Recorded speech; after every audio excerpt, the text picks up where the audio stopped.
大家好，我叫康瑞，来自老挝。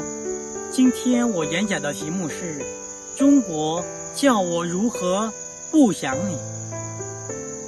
转眼间又到了9月的开学季，但老师告诉我们，由于疫情的原因，这学期我们还是不能回到中国。这已经是我们离开中国后的第4个学期了。听到这个消息，我的心不由得失望起来。在这个多雨的季节里，我的心也变得湿润起来。中国叫我如何不想你。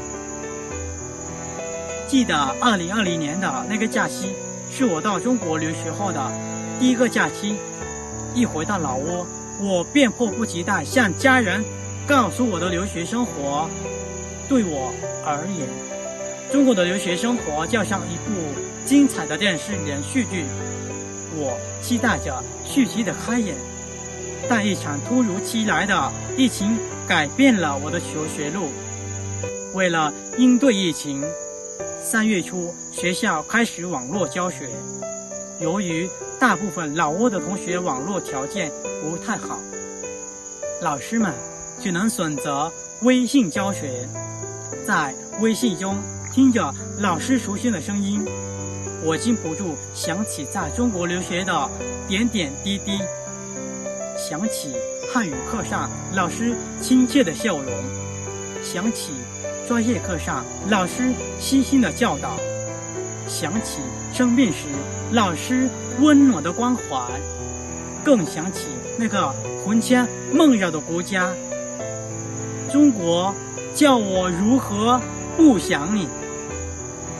坚持了1个学期，突然传来了一个好消息。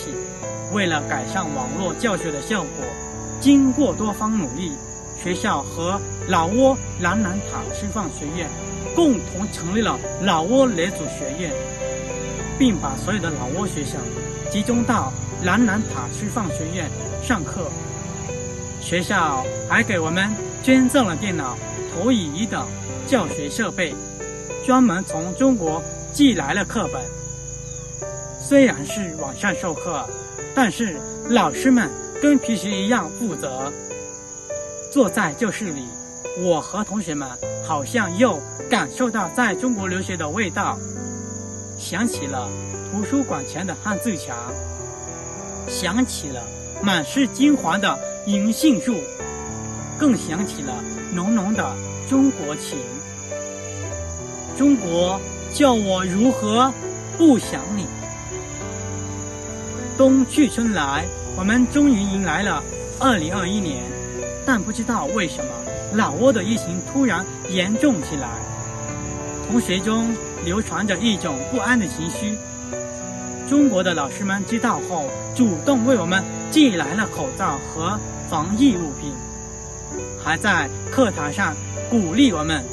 特别是疫情发生以来，中国不仅给老挝提供了大量物资，还先后援助了3批疫苗。